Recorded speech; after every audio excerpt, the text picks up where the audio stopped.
Mesdames, Mesdemoiselles et Messieurs, bonsoir. Bienvenue dans ce nouveau numéro de votre magazine axé sur des questions socio-économiques de notre pays, la République démocratique du Congo. Ce jour, nous allons nous appesantir. Sera une problématique très majeure. Donc, l'enjeu autour du lac Tchad. Quel avenir pour le fleuve et la République démocratique du Congo en général? Vous êtes sans ignorer, c'était né à Abuja, la capitale nigériane, donc une conférence internationale réunissant donc les hommes d'affaires ainsi que certains décideurs politiques et experts scientifiques et investisseurs du monde entier avec pour but de mettre en œuvre un plan de sauvetage de l'ensemble de la région du lac Tchad, confronté à la sécheresse et à l'insécurité. Sur cette question, la question de dévier donc l'eau du fleuve Congo vers cette région africaine en danger de la sécheresse suscite autant d'intérêt en ce qui nous concerne.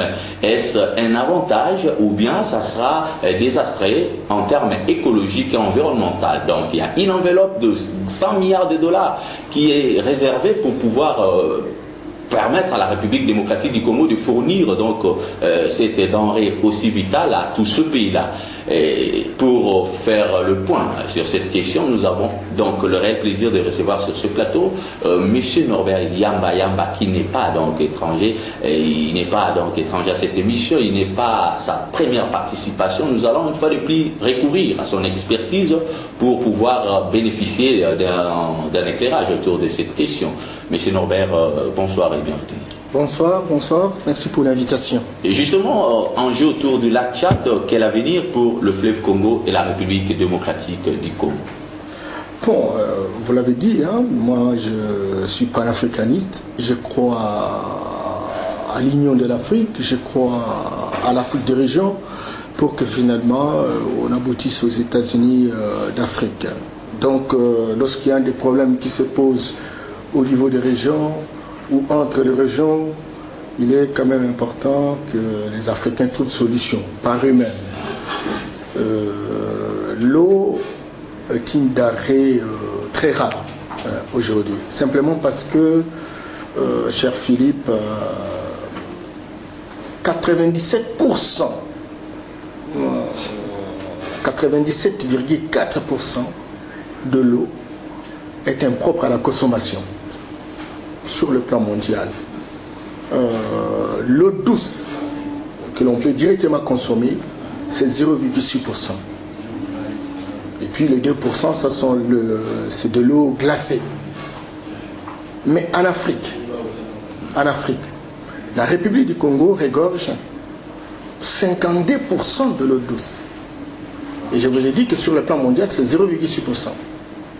Et donc lorsque vous prenez l'Amazonie, à cause de la forêt, vous prenez le bassin du Congo à cause de la forêt, donc nous avons de l'eau.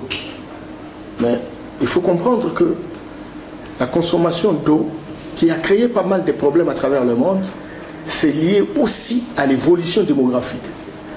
Lorsque la population augmente, il y a des besoins en eau aussi qui augmentent. Et que l'eau est très rare. On envisage même, on annonce même des guerres de l'eau à travers certains espaces géopolitiques. Vous allez continuer, mais c'est ça les dangers. Maintenant, on a comme l'impression que la guerre d'eau est à la porte de notre pays, parce que c'est le fleuve Congo qui est visé et d'une manière unilatérale.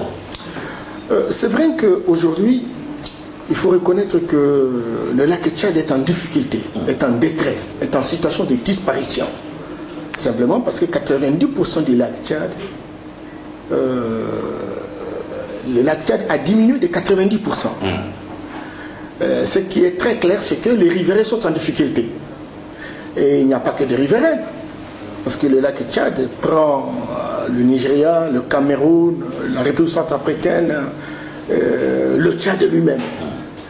Et que toutes ces populations, à 95%, vivent vraiment du lac Tchad. L'agriculture de ces différents pays ne pouvait se réaliser que grâce à des irrigations réalisées sur le lac Tchad. Et aujourd'hui, le lac s'est rétréci l'eau a diminué. Je rappelle qu'en l'espace des 40 ans, le lac a perdu 90%. Et donc, la situation devient grave, j'allais dire même gravissime. Il faut chercher une quantité d'eau de secours. Et le pays qui, aujourd'hui, affirme un leadership hydrologique, c'est le Congo-Kinshasa. Il faut prendre une partie du Congo-Brazza, etc. Et c'est comme ça qu'il y a des projets qui ont été élaborés dans la perspective de pouvoir transférer, n'est-ce pas, les eaux vers le lac Tchad, de manière à construire une nouvelle dynamique qui permette aux uns et aux autres de trouver leur compte. Appuyez-vous cette idée? Écoutez, je pense que nous sommes dans un processus où nous voulons construire les États-Unis d'Afrique. Le souhait pour un panafricaniste aujourd'hui, c'est de dire est-ce que ce que nous voulons réaliser comme action, est-ce que ça conforme à ça obéit à un certain nombre de principes? Et généralement, dans ce genre de cas, on réalise ce qu'on appelle des études d'impact environnemental. Et il faut le faire, parce que, croyez-moi, l'eau que nous avons, c'est considéré comme l'or blé. Nous avons l'or vert, c'est la forêt, nous en avons 145 millions d'hectares au niveau du bassin du Congo. Nous avons l'or blé. L'or blé, c'est l'eau. Et c'est donc 52%, n'est-ce pas, du volume de l'Afrique. Et donc, nous ne pouvons pas avoir ces ressources et que nous pouvons manquer de l'argent. Et donc, nous avons intérêt véritablement à réfléchir sur des perspectives qui nous permettent de céder, mais c'est aussi de gagner. Et tout cela exige véritablement qu'il y ait des donc exporter de l'eau au même titre que le cuivre, le cobalt, etc. Mais justement, maintenant, ici, il y a une inquiétude d'ordre purement environnemental. Hein. Et certains experts estiment qu'à travers cette opération, nous risquons de sacrifier notre barrage hydroélectrique, donc le barrage Inga. Et c'est un argumentaire rationnel tout de même. Il peut être rationnel lorsqu'on fait des études qui prouvent que la quantité d'eau à prélever, à transférer, aurait une imbrication incidentielle sur le fonctionnement du barrage. Il me semble que ces études ne sont pas encore disponibles. Il faut donc aller dans une conclusion concluante que lorsque ces études soient véritablement disponible. Il me semble qu'on n'y est pas encore. Mais nous avons besoin que nous puissions vivre aussi de notre or blé. Mais écoutez, vous parlez du fleuve. Le transfert des eaux va se faire sur la rivière Ubangi. C'est un affluent du fleuve. Et ce prélèvement va aller jusqu'au lac Tchad. Le grand problème aujourd'hui, c'est quoi, Philippe? C'est qu'on a besoin de notre eau, mais on ne nous associe pas à la réflexion. Et justement, c'est ça les dangers. Il s'est tenu une grande conférence internationale sur cette problématique, mais hélas, la République démocratique du Congo, le pays concerné, le pays visé, et comme étant fournisseur, n'était pas convié à cette conférence. Ça craint, il y a des dessous des cartes, parce qu'on sait que l'Égypte est derrière cette idée.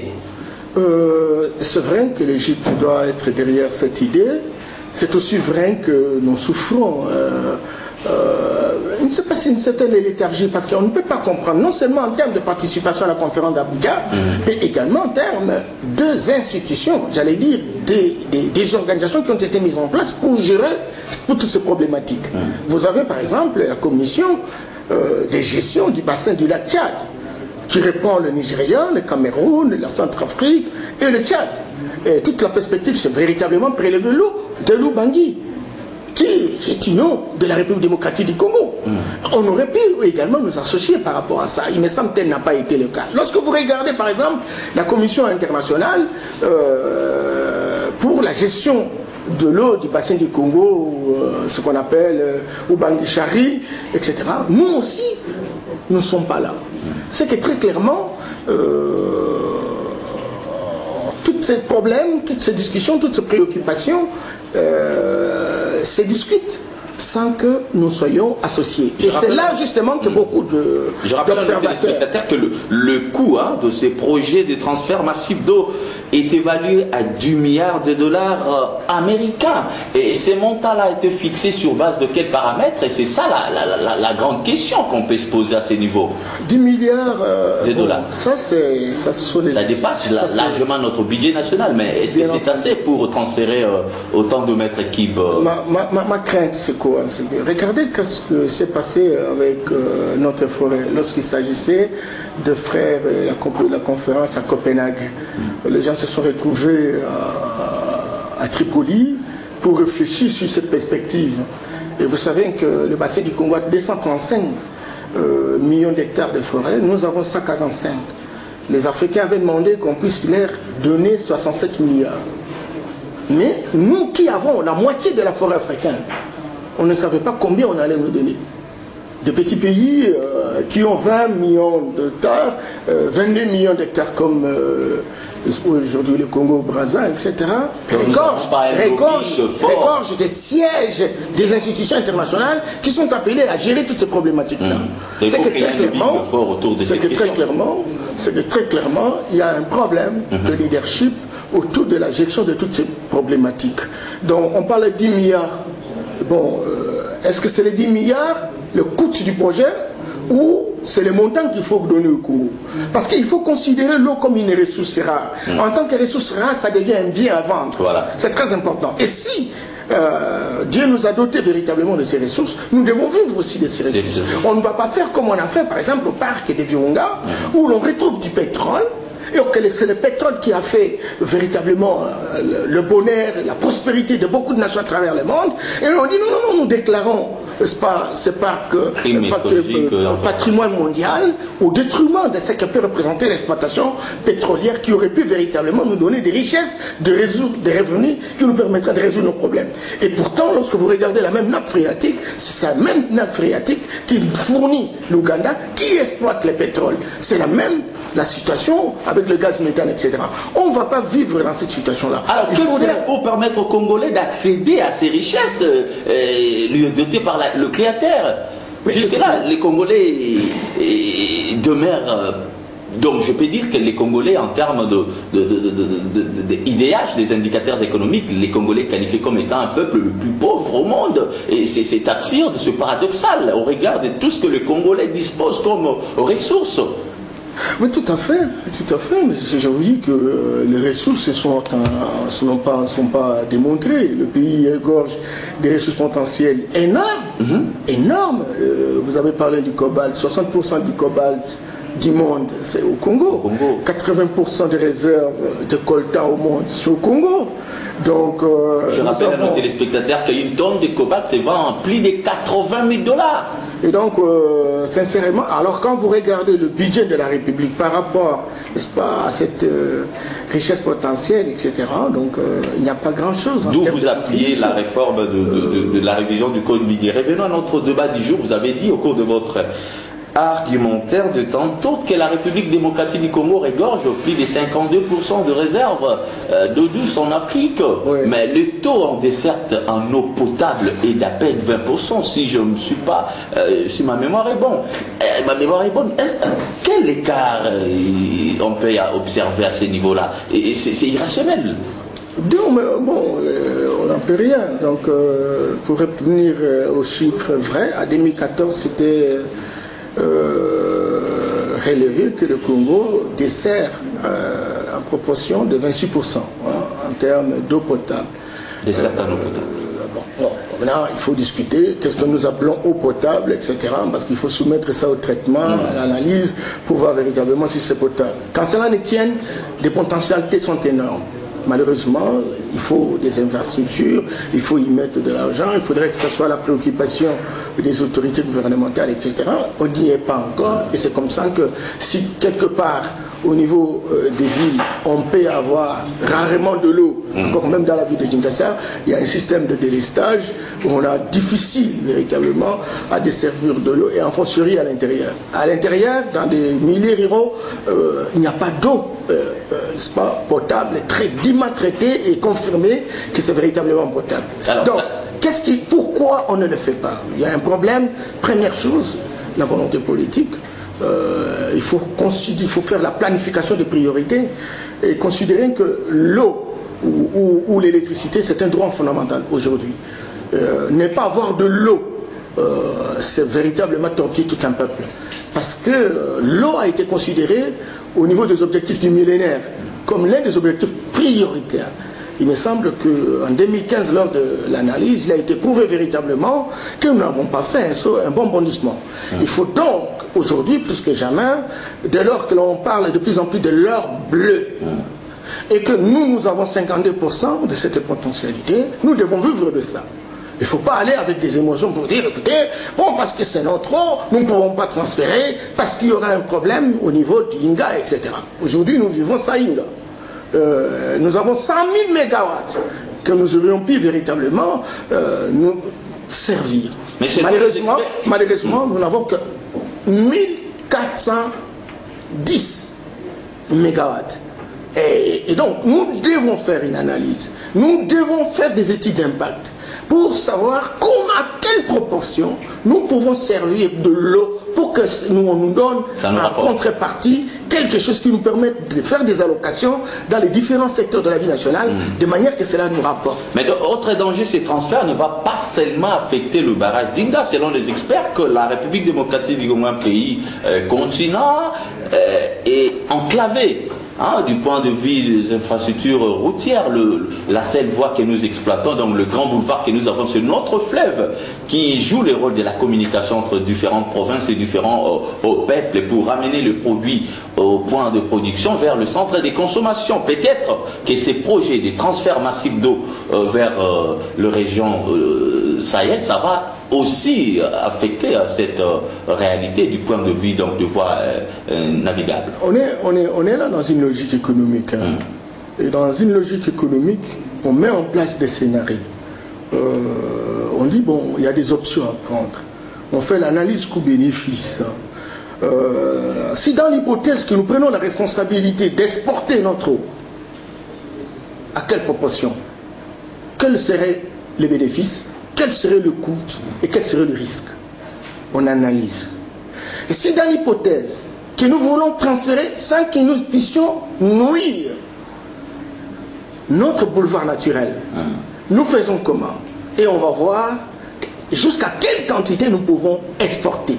C'est cela que les choses se font. Vous n'avez pas de scénario, vous n'avez pas d'options, vous ne savez pas comparer les différentes options et vous prenez la décision comme je par le passé. J'ai entendu un ancien ministre de l'Environnement dire, ben écoute, nous allons demander pour notre forêt 1,5 milliard de dollars. Mais arrêtez, ce sont des conneries. Comment vous pouvez avoir une potentialité de l'ordre de 500 millions de mètres cubes de bois dans une forêt de 145 millions d'hectares et vous demandez 1500 milliards. C'est 1 milliard 500 millions de dollars. 1 milliard 500 millions de dollars. 1 milliard 500 millions de dollars. C'est incroyable.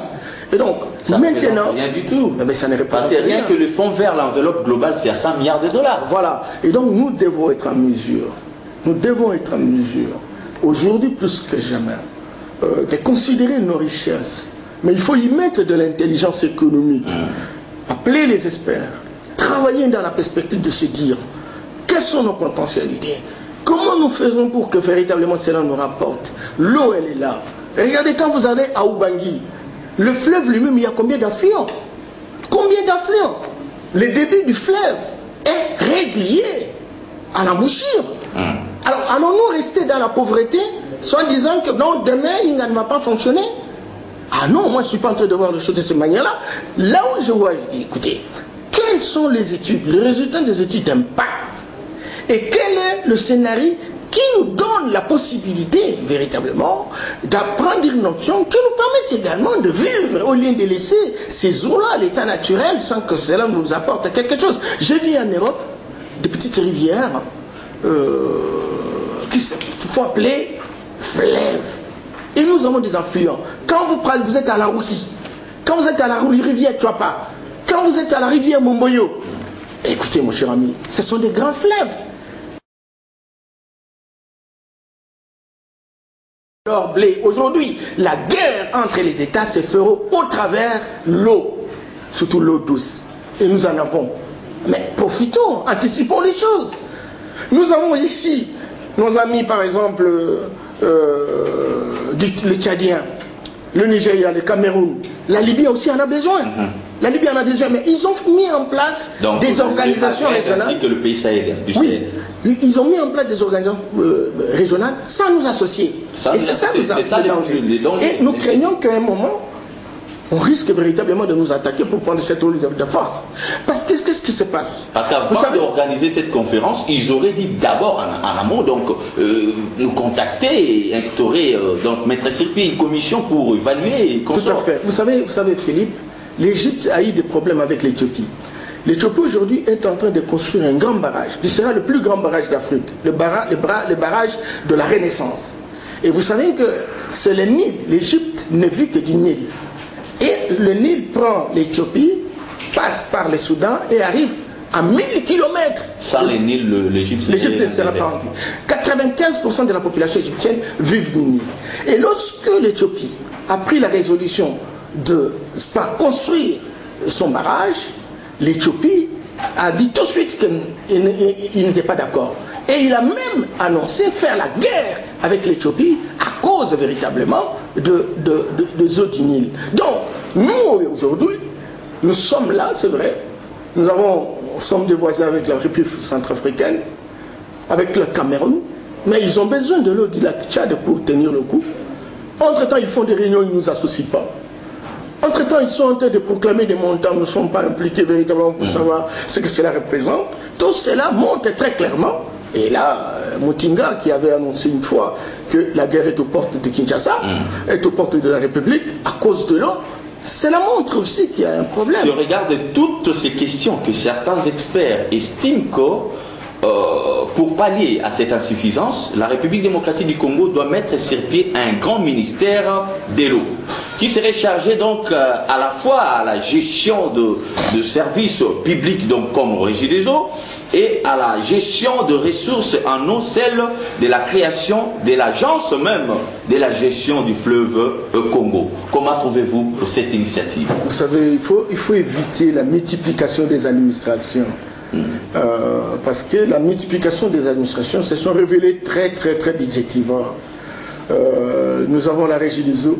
Parce qu'on a comme l'impression que les ministères sont dépassés, cette question n'est pas vraiment traitée à la... Mais alors on peut avoir un ministère, parce que dis-moi, quel est le ministère qui prend réellement au sérieux ses responsabilités ici? Quel est le ministère? On n'a pas de l'eau. La desserte, 126%.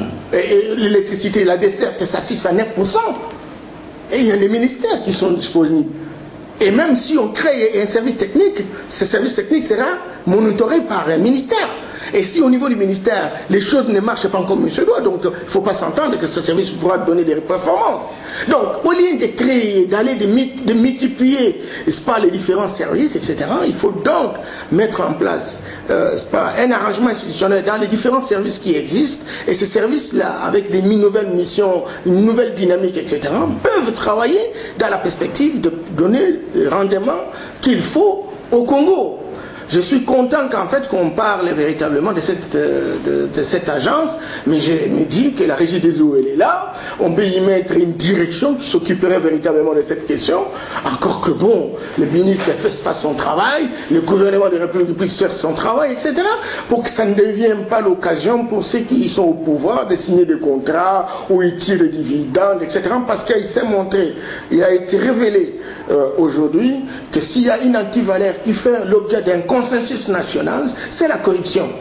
C'est la corruption. Donc, même si on a l'opportunité en termes d'acquisition de l'eau, il faut voir comment ceux qui ont la responsabilité de gérer toutes ces questions vont devoir négocier. Justement, au cours de votre intervention argumentaire, vous avez énuméré pas mal ou bien à exposer, à mettre en exergue, pas mal d'atouts, de potentialités qui regorgent à la République démocratique du Congo, d'où l'appellation même de scandale géologique. Vous avez parlé du bassin, des impôts mondial, le fleuve, donc une réserve importante d'eau douce, sans compter les ressources minières et minérales, donc d'une manière un peu sommaire. Alors, qu'est-ce qui manque maintenant à la République démocratique du Congo pour transformer la potentialité a une richesse consommable. Est-ce un problème d'homme? Nous manquons des experts ou des spécialistes à la matière ou à la question, ou bien c'est juste une question du manque de la volonté politique? Le deux. Vous savez que d'abord le schéma lui-même, comment on peut y arriver? On peut y arriver en mettant en place un système d'éducation qui nous permette véritablement d'aiguiser notre connaissance, d'avoir la puissance du savoir pour résoudre les problèmes qui sont les nôtres. Parce qu'il y a la prolifération des docteurs maintenant. Nous avons des docteurs, mais qui sont fondamentalement des abrutis fondationnels, parce qu'ils n'ont pas de fondation, et que, bon, ce type d'éducation ne correspond pas aux besoins qui sont les nôtres. Vous savez, nous avons de l'eau. Où sont les spécialistes des questions de l'eau? À Yangambi, il a existé une faculté d'eau et forêt. Cette faculté a été remise en question. Aujourd'hui, l'eau devient un élément de conflit, l'eau devient un élément de tension. Nous n'avons pas de spécialistes à la question. Ça pose véritablement des problèmes. Aujourd'hui, on parle coltan, on parle cobalt, etc. Où sont nos spécialistes par rapport à toutes ces questions? Nous avons des hommes et des femmes qui sont formés pour des choses généralistes, etc., qui n'ont aucune importance, aucune valeur ajoutée par rapport à la dynamique de ce que peut générer les richesses de la République. Et donc, nous avons besoin de transformer notre système éducatif pour que ça réponde, que ce soit en adéquation avec nos besoins. Nous avons également besoin de l'industrialisation, de la technologie. Et tout cela peut être importé aussi. Les transferts technologiques, vous avez vu les dérangos asiatiques, ceux qui sont devenus aujourd'hui. Hein? Le pays comme le pays arabe uni, etc. Tous ces pays-là ont importé la technologie. Même la Chine a profité de la technologie occidentale avant véritablement de s'en approprier et de construire sa fondation et booster véritablement son économie. La théorie de la base communicante. Bien entendu. Donc on a besoin du système éducatif, on a besoin de la révolution industrielle, technologique, on a besoin aussi de la révolution culturelle, et on a besoin de la bonne gouvernance. Si ces éléments faisant commune tournent à une vitesse optimale, on a la possibilité véritablement de pouvoir avoir des richesses. Aujourd'hui, on parle de l'eau. Qui vont faire le calcul?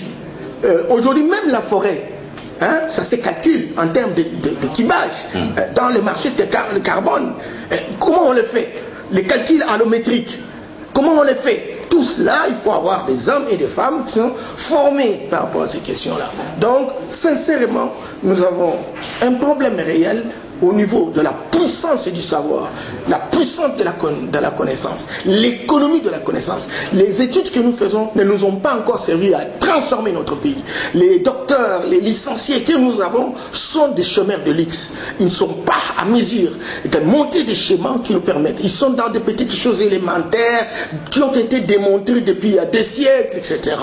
Tantôt la croissance, tantôt le développement économique. Ce sont des notions élémentaires. On a besoin de voir par rapport à notre situation, voilà comment se présente la météo, voilà comment nous entendons prendre les responsabilités, voilà les schémas, voilà les orientations. Et encore qu'il faut avoir des meneurs qui voyagent dans les temps, qui reviennent, qui nous embarquent et qui nous montrent la voie. Merci, donc, ces meneurs boussoles n'existent pas encore, il faut les générer et c'est comme ça que nous avons crié qu'avec la nouvelle vision panafricaine, nous devons adorer la puissance du savoir et pour que nous ayons des hommes et des femmes qui peuvent véritablement booster l'Afrique aujourd'hui au travers de nouvelles orientations, de nouvelles alternatives, j'allais dire alternatives innovantes, dans la perspective que demain il y ait des richesses et que ces richesses soient partagées à qui de droit encore, qu'il faut mettre en place un système de bonne gouvernance qui permet des allocations rationnelles, ce que nous avons comme revenu. C'était un honneur pour moi de vous avoir sur ce plateau, donc nous voici au terme de notre mission. Juste une question à penser, croyez-vous aux États-Unis d'Afrique? Je crois fermement aux États-Unis d'Afrique parce que tous ces petits pays ont été divisés sur une base d'une carte mal dessinée et ça a été fait par des personnes qui n'ont jamais visité l'Afrique. Aujourd'hui, nous croyons que nous pouvons être forts ensemble que d'être divisés. Regardez comment le Rwanda, l'Ouganda sont en train véritablement de s'amuser avec nous, ils seraient en train de prendre des richesses, etc. Si on était ensemble et qu'on se répartissait le rôle, on mutualisait les énergies et les richesses, on créait des projets fédérateurs. Regardez ce que nous sommes en train de parler d'eau et nous avons des voisins. Pourquoi nous ne pouvons pas mettre en place un projet fédérateur, un projet intégrateur qui regroupe les différents pays et chacun a sa part son capital, son action, ou on partage véritablement les dividendes d'un capital mis en place. Tout cela, il faut véritablement qu'on soit dans un pays continental, fédéral, où il y aura un seul directeur avec des pays considérés comme des États fédérés. Et c'est de cette manière-là que nous allons relever le défi. Et le vrai défi, c'est de lutter contre la pauvreté de notre peuple. Voilà. La guerre à la porte de la République démocratique du Congo, enjeu autour du lac Tchad. Quel avenir pour le fleuve et la République démocratique du Congo? Tel était donc le thème de notre magazine du jour qui avait donc récit M. Norbert Yamba, expert des questions économiques et de développement. C'était donc un honneur aussi de vous avoir aussi nombreux devant vos postes télévisés pour suivre ces nouveaux numéros. Donc je vous dis, mesdames, mesdemoiselles et messieurs, cette émission est terminée. Et merci de l'avoir suivi. Au revoir et à la prochaine.